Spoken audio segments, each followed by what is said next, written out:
إن الحمد لله نحمده ونستعينه ونستغفره ونستهديه ونؤمن به ونتوكل عليه ونشكره ولا نكفره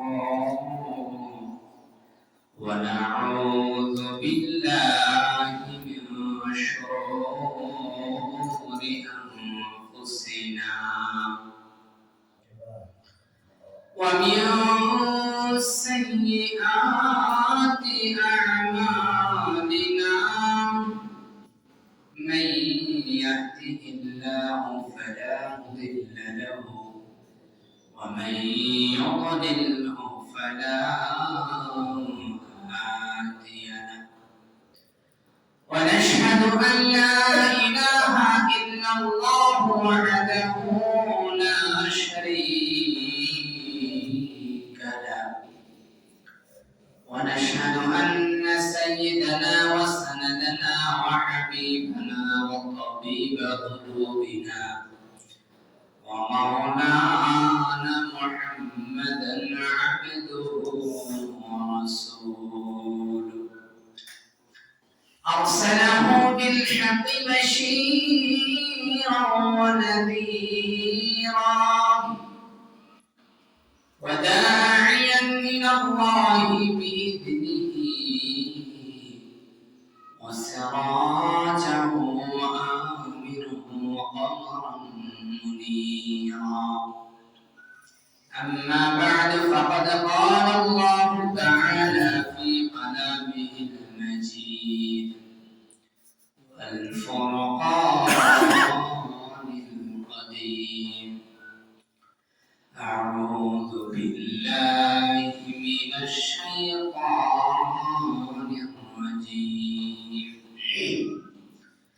بسم الله الرحمن الرحيم إن الله وملائكته يصلون على النبي يا أيها الذين آمنوا صلوا عليه وسلموا تسليما اللهم صل على مولانا محمد وعلى آل سيدنا مولانا محمد اللهم صل على سيدنا مولانا محمد وعلى آل سيدنا مولانا محمد بلغ العلا بكماله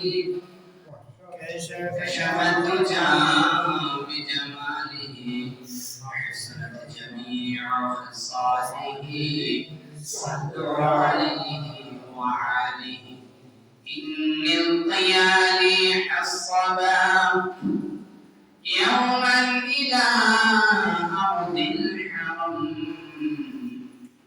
بلغ السلام روضة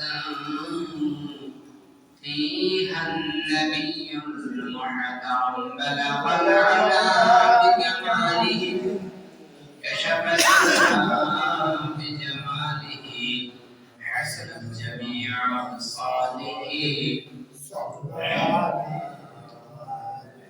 الحمد لله উপস্থিত মুআজ্জাজ মুহতারাম মুসল্লিন ইকরাম আল্লাহ পাক রব্বুল আলামিনের দরবারে লাখ কোটি শুকরিয়া আদায় করি যে মহান আল্লাহ পাক রব্বুল আলামিনের এই পবিত্র দিন পবিত্র মাস মাহে রমজানের প্রথম জুমায় আল্লাহ পাক রব্বুল আলামিন আমাদের প্রত্যেককে সমস্ত রকম কাজ কর্ম থেকে বিরতি দান করে সমস্ত রকম রোগ বিমার থেকে শিফায়ে আজিলা কুল্লি নসিব করে বিপদ আপদ থেকে আহসান দান করে আল্লাহ মসজিদে আমাদেরকে আগে আগে আসা বসা তৌফিক দান করেছেন। এমনকি কোরআন ও হাদিস দ্বারা কিছু নসিহত শোনার তৌফিক দান করেছেন। সেজন্য প্রত্যেকে একবার শুকরিয়া আদায় করে শুকর বলে আলহামদুলিল্লাহ।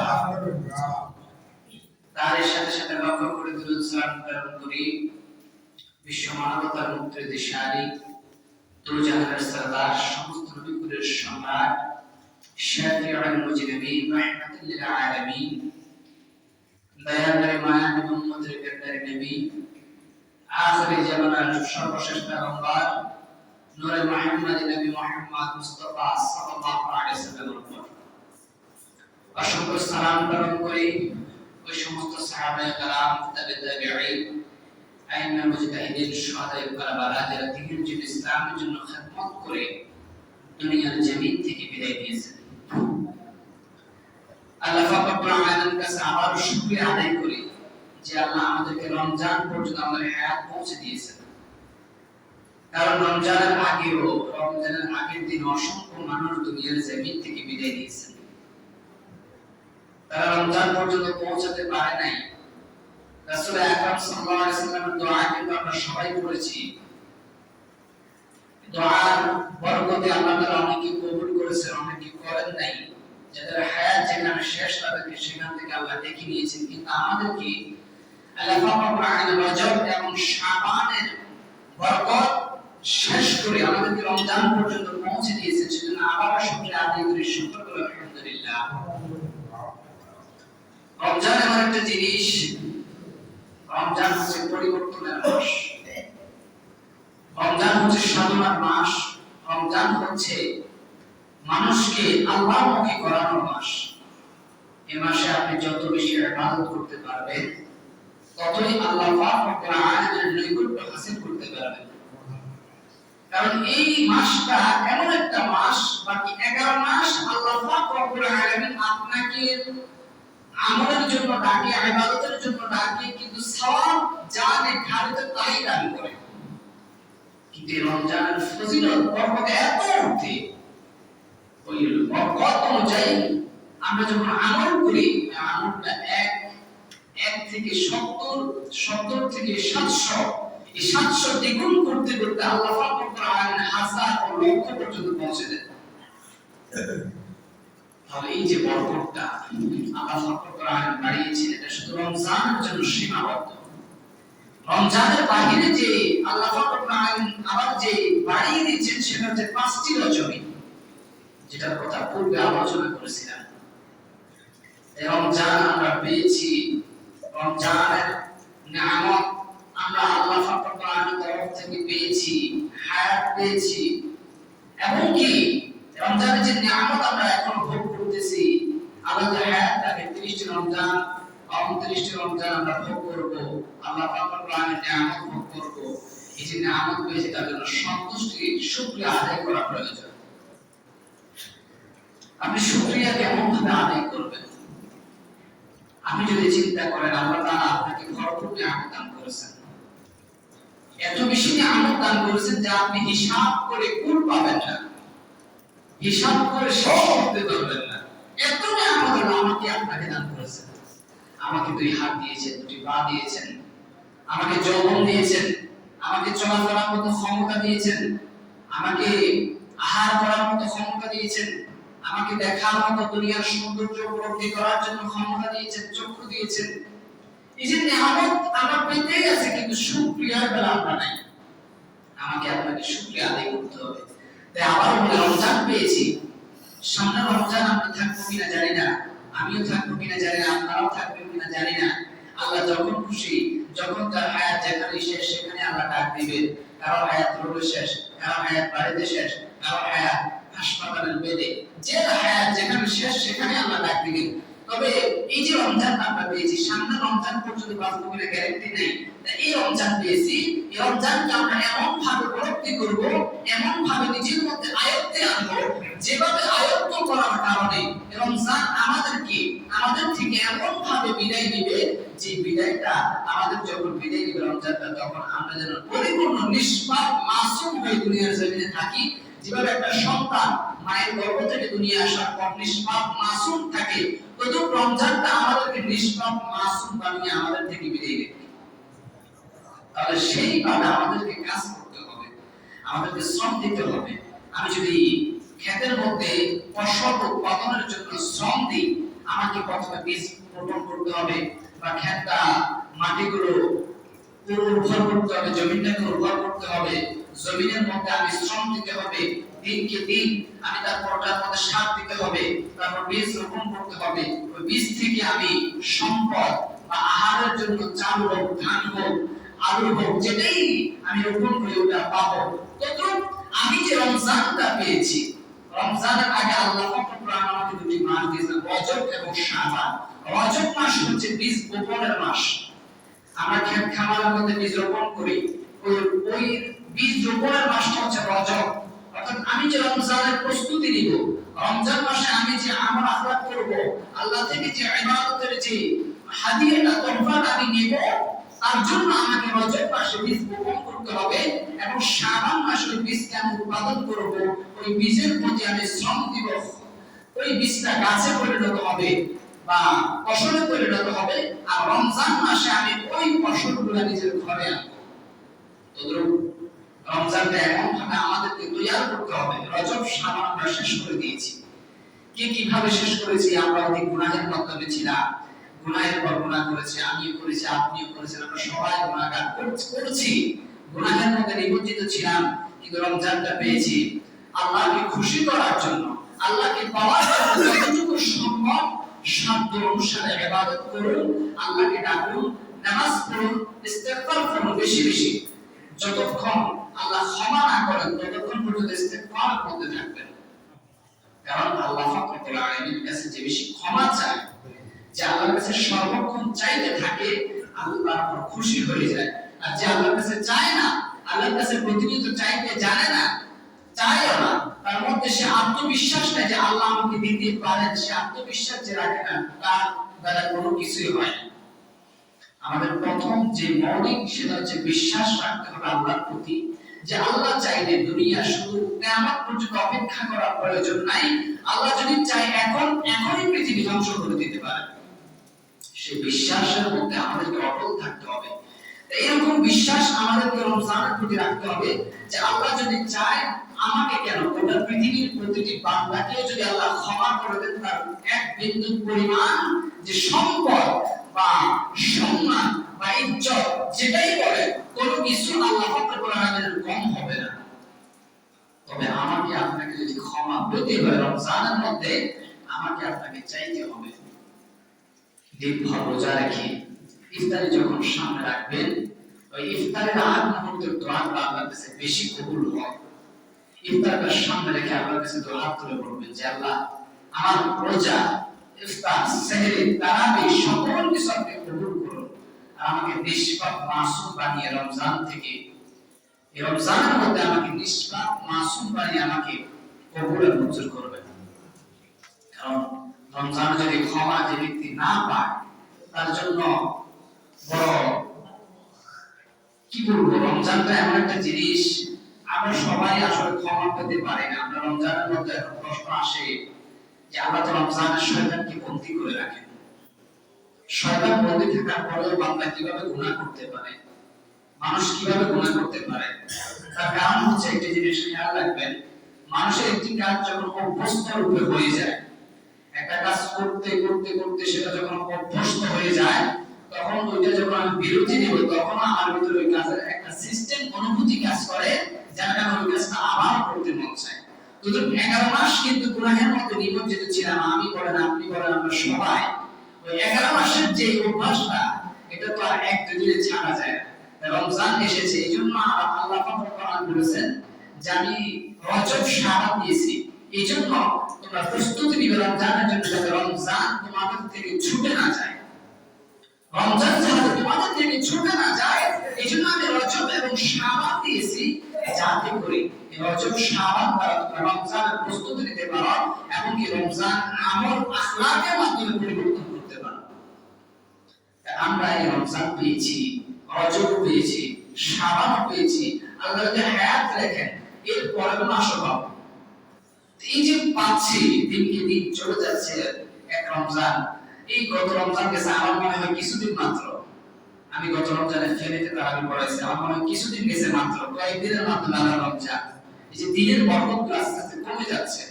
এই শুক্রবার জমা পড়াচ্ছি, আর আগামী শুক্রবার কোন দিক থেকে খবর নাই। বছর চলে যাচ্ছে, মাস চলে যাচ্ছে, যুগ চলে যাচ্ছে, এই যে বরকত নাই, বরকত চলে যাচ্ছে, এটা কেমন একটা আলামত। দিনের বরকত থাকবে না। বরকত আমার কাছে মনে হয় বরকত নাই। হ্যাঁ, দিন কিন্তু 24 ঘন্টায় হয়েছে। ছোটবেলায় যেমন দেখেছিলাম 24 ঘন্টা, ঠিক তেমনই এখনো 24 ঘন্টায় আছে। তো আমাদের কাছে বরকত মনে হয় না। কেন? তার কারণ হচ্ছে আমরা সময়টাকে সঠিক জায়গায় ব্যয় করতে জানি না, যার কারণে আমাদের কাছে দিনটা বরকতময় মনে হয় না, অপূর্ণ মনে হয়, মাসটা অপূর্ণ মনে হয়। এই জন্য যদি আমরা দিনটা সঠিকভাবে কাজে লাগাইতাম, ইবাদতের মাধ্যমে, আল্লাহকে খুশি করার মাধ্যমে, কোরআন তেলাওয়াতের মাধ্যমে, তাহলে আমার কাছে দিনটা অধিক বড় লাগতো, অনেক বড় মনে হয়, দিনটা শেষই হয় না। আপনি দেখেন, নিজের ভিতরে যাচাই করে দেখেন, দিনটাকে কাজে লাগান। আল্লাহর আখলাকের মধ্যে, সিরাত এবং সুন্নাতের মধ্যে রাসূলুল্লাহ সাল্লাল্লাহু আলাইহি ওয়াসাল্লাম আদর্শ মোতাবেক কোরআন সুন্নাহ যে নির্দেশ দেয়, কোরআন এবং হাদিসের নিদর্শন অনুযায়ী দিনটাকে পরিচালনা করুন, দেখবেন দিনের বরকত বাড়াই হয়ে একমাত্র আল্লাহ। এজন্য আমাদেরকে চেষ্টা করতে হবে। চেষ্টা যদি না করতে পারি কোনো ফায়দা নেই। এই দেখেন, আমরা দুনিয়ার জমিনে আছি, থাকবো, রমজান আছে, যাবে। দুনিয়া আমি থাকবো বা আপনি থাকবেন, বা আপনি চলে যাবেন বা আমি চলে যাব। দুনিয়ার নিয়মটাই এমন। আপনি দেখেন তো, আজকে যদি একজন ব্যক্তি মারা যায়, তার পরিবার পরিজন মিলে তাকে দাফন কাফন করবে, করার পর তার পরিবাররাই তাকে কবরস্থ করে আসবে। কবরস্থ করে আসার পর অনেকে লাশ পর্যন্ত দেখে না। কেন? রাত্রে ভয় পাবে। অনেক ব্যক্তি এমন আছে, লাশ পর্যন্ত, মৃত ব্যক্তির লাশ দেখে না, রাত্রে ভয় পাবে। আপন মানুষরা যখন আপনাকে দাফন করে আসবে, আসার পরে তারা আর ওই কবরস্থানে গিয়ে রাত্রে যাপন করবে না যে এই ভেবে যে আমার বাবা বা আমার ভাই বা আমার স্ত্রী বা আমার সন্তান রাত্রে ভয় পায়, একা থাকতে পারে না। সেটাও তারা চিন্তা করে না যে আমি যে রেখে আসলাম, সে তো কখনো রাত্রে একা ঘুমাতে পারে না। আমার ছেলে, আমার মেয়ে, আমার বাবা, আমার মা, আমার স্ত্রী, তারা তো কখনো রাত্রে একা থাকতে পারে নাই, আলো ছাড়া থাকতে পারে নাই। তারা ছোট থেকে আলো দেখে বড় হয়েছে। আমি ঘরে আইপিএস রাখছি যাতে তারা কষ্ট না পায়, সর্বক্ষণ পাখা চলছে, এসি চলছে। এখন যে আমি তাদেরকে রেখে আসলাম, কবরস্থ করে আসলাম, সে কি রাত্রে ভয় পাবে না? বা কবরটা এমন একটা জিনিস যেটা দিনের বেলা অন্ধকার থাকে, এটা আমাদের মধ্যে কখন আর চিন্তা কাজ করে না। রেখে আসছে, শেষ, খালাস, এটার আর প্রয়োজন নাই। সে দুনিয়া থেকে বিদায় নিয়েছে। একটা মানুষ দুনিয়া থেকে যখন বিদায় নেয়, তার বিদায় নেওয়ার আগে 40 দিন আগ থেকে ওই মানুষ কিছু কিছু জিনিস দ্বারা সে বুঝদার হয়, জ্ঞানী ব্যক্তি হয়, ইলমওয়ালা হয়। তাহলে সে তার মৃত্যুর আগে 40 দিন সে উপলব্ধি করতে পারবে যে আমার হায়াত শেষ পর্যায়ে। যদি জ্ঞানহীন হয়, সে বুঝতে পারবে না যে আমার হায়াত শেষ পর্যায়ে। জ্ঞানী ব্যক্তিরা বুঝবে, কারণ আল্লাহ পাক কোরআন কিছু কিছু নিদর্শন মোতাবেক কিছু কিছু লক্ষণ দেখায়। মৃত্যুর 40 দিন আগে কিছু কিছু লক্ষণ দেখায় যে আমি তোমাকে ডাকতেছি, তুমি আসো, তবে তওবার মাধ্যমে আসো। আল্লাহ কিন্তু আমাদেরকে একেবারে যে ছেড়ে দিয়েছেন তা নয়, আমাদেরকে কিছু কিছু ক্ষেত্রে বেঁধে রেখেছেন। আপনারা দেখবেন যারা মুরগি পালে, আমাদের সমাজের নাফরমান মুরগি পালে, যখন দেখে যে বেশি বা কুমিরে বা বিড়াল মুরগির ছাও নিয়ে যায়, তো যখন মুরগির ছাও ফুটায়, তখন যখন দেখে না প্রতিদিন একটা করে কমতেছে, তখন কি করে? মুরগির পায়ের মধ্যে শিকল লাগায় বা রশি লাগায় বেঁধে রাখে। ওই বেঁধে রাখার কারণে মুরগি যেখানে ছাগুলো সেখানে থাকে, ছাগুলার বাইরে যায় না, ক্ষয়ক্ষতি হয় না, ছাগুলা হারানো যায় না।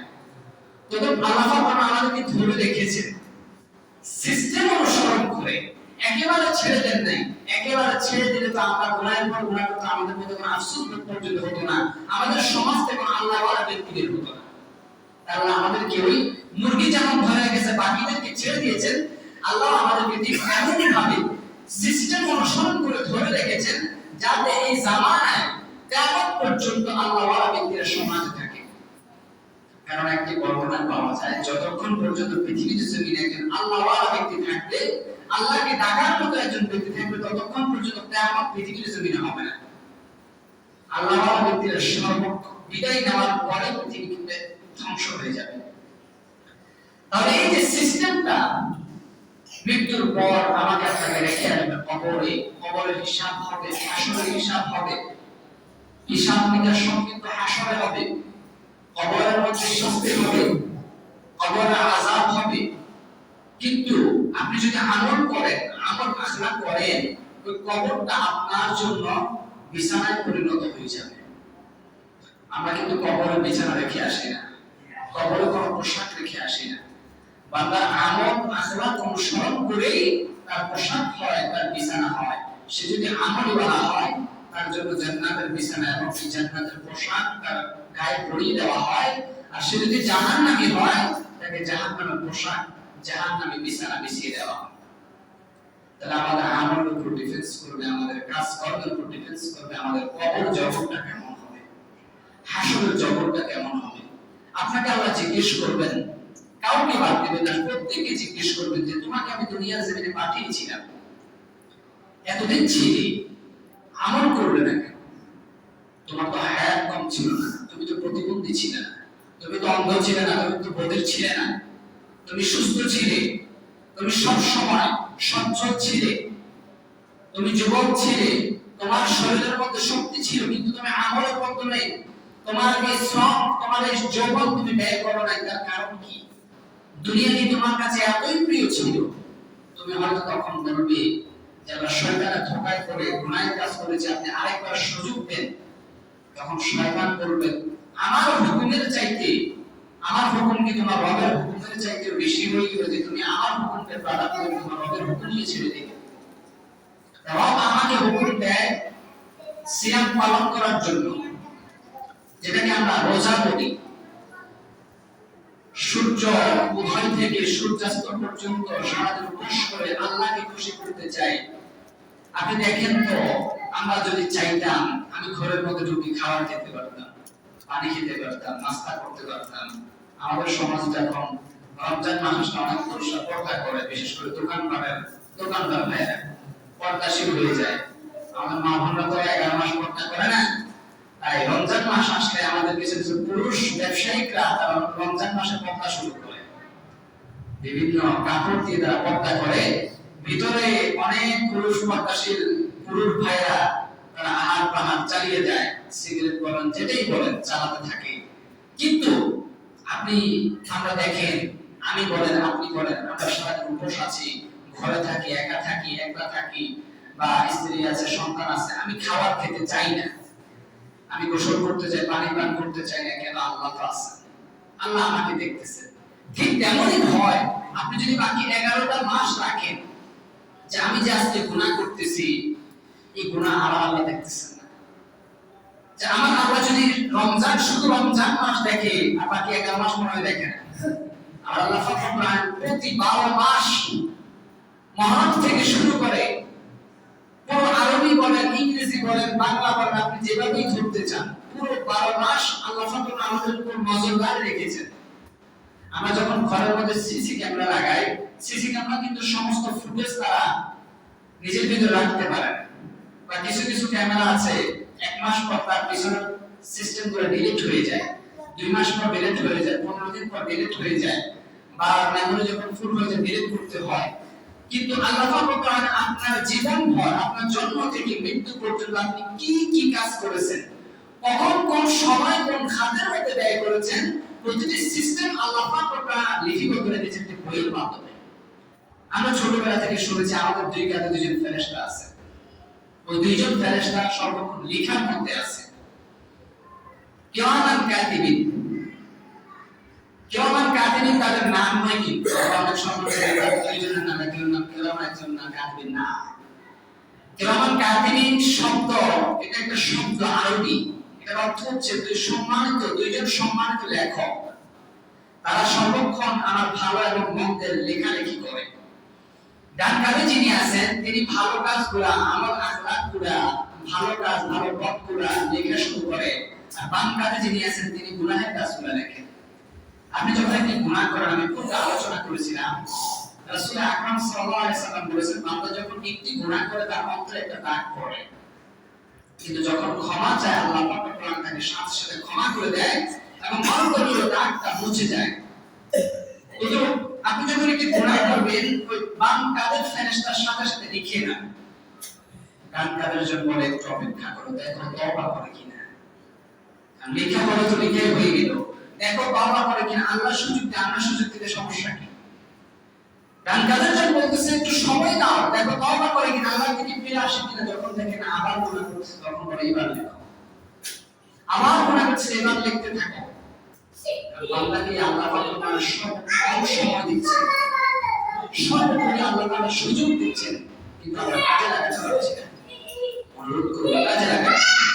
সময় আর আছে তো কাল নাই। আজকের যে সময়টা পাচ্ছেন এটা আগামীকাল থাকবে না।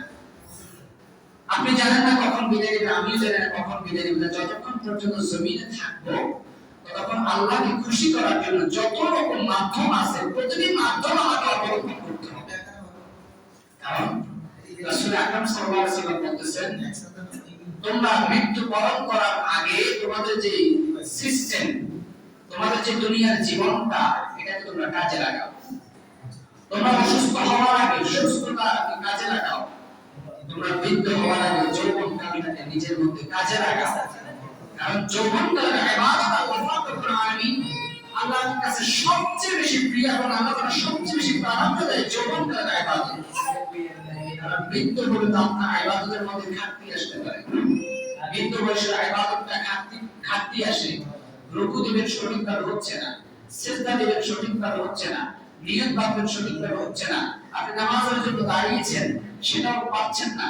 এক পায়ের উপর বারবার ভর দিচ্ছেন, এই পায়ের উপর কিছুক্ষণ, ওই পায়ের উপর কিছুক্ষণ, এটাতে মাকরুহ হয়। এক পায়ের উপর ভর দিয়ে নামাজ পড়া মাকরুহ। নামাজে যখন দাঁড়াবেন একাদশে যতক্ষণ পর্যন্ত তেলাওয়াত চলবে ততক্ষণ পর্যন্ত সুন্দরভাবে দাঁড়িয়ে থাকবেন। এদিক সেদিক চলবেন না, চললে এদিক সেদিক যদি হেলিয়ে তুলিয়ে থাকেন তাহলে নামাজ মাকরুহ হয়ে যাবে। আমল হবে কিন্তু নামাজ মাকরুহ হবে, পরিপূর্ণ সওয়াবটা আপনি পাবেন না। তাই যতক্ষণ পর্যন্ত যৌবন বয়সে আসছেন, যৌবনতাকে উপলব্ধি করে আল্লাহকে খুশি করার চেষ্টা করুন। এই যৌবনটা হারামের ক্ষেত্রে ব্যয় করবেন না, আল্লাহকে খুশি করার জন্য ব্যয় করুন। আল্লাহ আমাদেরকে কবুল অবশ্যই করুন। আল্লাহ আমাদেরকে বারবার সুযোগ দেয়, রমজান দিচ্ছে, শবে বরাত দিচ্ছে, সামনে আমাদের হায়াত থাকে, শবে কদর পাবো। এরপরে যদি হায়াত থাকে 2 ঈদের 2 রাত্রি 4 রাত্রি আমরা পাবো। আমাদের তো অভ্যাস। আপনারা অনেক সময় কি করেন, যারা সবচেয়ে একেবারে আমার মামুন যদি আমি একেবারেই পর্দায় রাখি, পুরো 11 মাস ঘর থেকে আমি বের করি না। রমজান আসলে দেখবেন ঈদের 21 রমজান থেকে বেশিরভাগ শুরু হয়। আপনি মার্কেট বাজার ঘাট ঢোকা যায় না। কারণ আমি আমার মা বোন, আমার বোন কিন্তু একেবারে 11 মাস ঘর থেকে পর্যন্ত বাইরে হয় না, এমন পর্দা করে।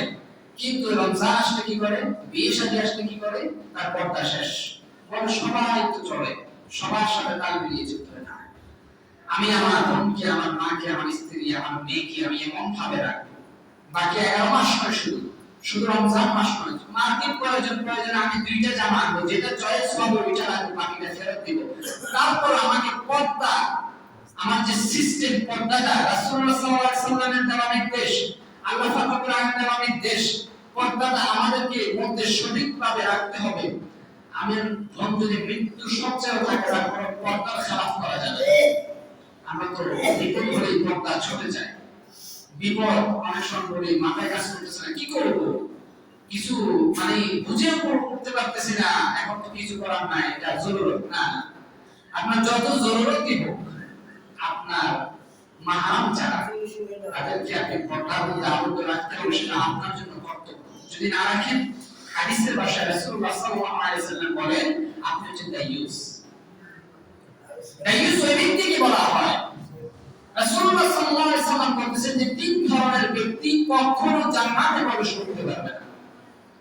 নাম্বার 1, ওই সমস্ত ব্যক্তি যারা তাদের আয়ত্তে থাকা মহিলা, সে মা হোক, সে বোন হোক, সে স্ত্রী হোক, সে মেয়ে হোক, সে যেই হোক, তাকে বেপরদায় চলাফেরার জন্য আদেশ দেয়, বা সে যদি চলে তাকে নিষেধ করে না। ওই সমস্ত ব্যক্তি দায়ুস নামক ব্যক্তিদেরকে কখনো তাদের স্থান থেকে 500 বছরের দূরত্ব থাকবে জান্নাতের প্রাণ, জান্নাতে বহু দূরে। এরপর ওই সমস্ত ব্যক্তি মুর্দা, রাসূল বলেছেন মুর্দা মেয়েরা, মুর্দা ওই সমস্ত মেয়েদেরকে বলা হচ্ছে যারা পুরুষের ন্যায় চলাফেরা করতে চায়, প্যান্ট শার্ট পরে, শার্ট পরে, এরপরে প্যান্ট পরে, জিন্স প্যান্ট শার্ট পরে বা জামা পরে বের হয়ে যায়, নিজের চুলকে ছেড়ে দিয়ে। তবে রাসূল বলতেছেন, রাসূল সাল্লাল্লাহু আলাইহি ওয়াসাল্লাম যখন মেরাজে রাতে যায় তখন জিবরাইল আমিনের সাথে যখন যাচ্ছেন বরাকের মধ্যে করে, তখন রাসূল সাল্লাল্লাহু আলাইহি ওয়াসাল্লাম এক পর্যায়ে গিয়ে দেখলেন একদল নারী তাদেরকে তাদের চুলগুলা সাপে পরিণত হয়ে ওই সাপগুলো তাদেরকে ধ্বংস করতেছে। রাসূল সাল্লাল্লাহু আলাইহি ওয়াসাল্লাম অবাক হয়ে জিবরাইল আমিনকে জিজ্ঞেস করলেন, জিবরাইল, এই যে সাপগুলা তাদের চুলগুলা সাপে পরিণত হয় এবং ওই সাপগুলা ওই সমস্ত মেয়েদেরকে, ওই নারীদেরকে দংশন করতেছে, এবং দেখেন এক একটা দংশন, এক একটা সবল, আমরা যেটা বলি সাপের সবল মারে, এক একটা দংশন যখন করে ওই মেয়ে 70 হাত মাটির নিচে চলে যায়, আবার তাকে উঠানো হয়, আবার তাকে এইভাবে চলতেই থাকে, কিয়ামত পর্যন্ত চলবে। রাসূল যখন জিজ্ঞেস করলেন জিবরাইল আমিন এটার কারণ কি, তখন জিবরাইল আমিন বলেছে, সুবহানাল্লাহ, তারা তাদের চুলগুলোকে বেগানা নারীর, বেগানা পুরুষের সামনে তুলে ধরেছে, বেগানা পুরুষদেরকে দেখিয়েছে, তারা তাদের গায়ে মাহরামের সামনে চুল খোলা অবস্থায় গিয়েছে। ওর একটা ওর সবগুলা একই। চোর যে চুরি করে, যে সুদ খায়, আর যে সুদের লেখক, যে সাক্ষী, সবাই সমান অধিকারে গুনাহের ভাগীদার হয়। যে টাকা নিচ্ছে সুদে, যে দিচ্ছে, যে লেখক, যে সাক্ষী, সবাই একই সিস্টেমের অবলম্বী, সবাই একই ধরনের গুনাহগার, সবাই একই দোষে সাব্যস্ত। একজন ব্যক্তি চুরি করলো, আমি দেখলাম কিন্তু বললাম না, আমিও তার অংশীদার হয়ে গেলাম। তো ওই মেয়ে, আমার স্ত্রী যদি রাস্তায় চলার সময় যদি একটা দেখা যাক কিংবা সবগুলো দেখা যাক, গুনাহ একই, গুনাহ কি একই থাকবে, তো আমাকে আপনাকে পরিবর্তন হতে হবে। রমজান হচ্ছে পরিবর্তনের মাস, রমজানের ফজিলত বহু। রমজান হয়তো বলতেছেন মাত্র আসলো, ইবাদত আস্তে ধীরে করব, সমস্যা নাই। তো আপনি দেখেন না, আমরা যখন রমজান শুরু, তো এখন মসজিদ পুরো থাকে, সকল মসজিদ, আপনি ফজর বলেন, জোহর বলেন, আসর, মাগরিব, এশা, তারাবি, সকল মসজিদ ভরপুর। যখন 10 রমজান, 2 কাতার হবে, 20 রমজান, 15 রমজান, আস্তে আস্তে কমতে কমতে যখন আখের রমজান আসে, চাঁদ রাত, ওই সময় মুসলিমের জায়গায় এক কাতার, অনুষ্ঠানে এক কাতার থাকে। আপনি কি মনে করতেছেন এই রমজানটা আপনি আবার পাবেন? অনেকে চিন্তা করেন আবার আগামী রমজানে ভালো হয়ে যাবে, সমস্যা নেই, মানে এই কাজ করবেন না। আপনার ঈদের মার্কেট করার প্রয়োজন, হ্যাঁ ঈদ করবেন, স্বাভাবিক, ঈদ আমরা সবাই করব, কিন্তু ইবাদতের ক্ষেত্রে কোনো প্রকার কম্প্রোমাইজ করবেন না। কারণ ইবাদতের ক্ষেত্রে যদি কম্প্রোমাইজ করেন, আপনি হয়তো ভাবতেছেন যে আজকে ছেড়ে দিব, কিন্তু কালকে সময় পাবো, আগামী রমজানের জন্য সময় পাবো না, আল্লাহ আপনাকে ওই সময় দিবেন না। আপনার হায়াত আজকে শেষ, আজকে আপনাকে দেখে নেওয়া হবে, আগামীকাল পর্যন্ত সুযোগ দিবেন না। তাই অনুরোধ করবো প্রত্যেকে আজকে বা এখন যেভাবে মসজিদে আছেন, শেষ রমজান পর্যন্ত এভাবেই থাকুন।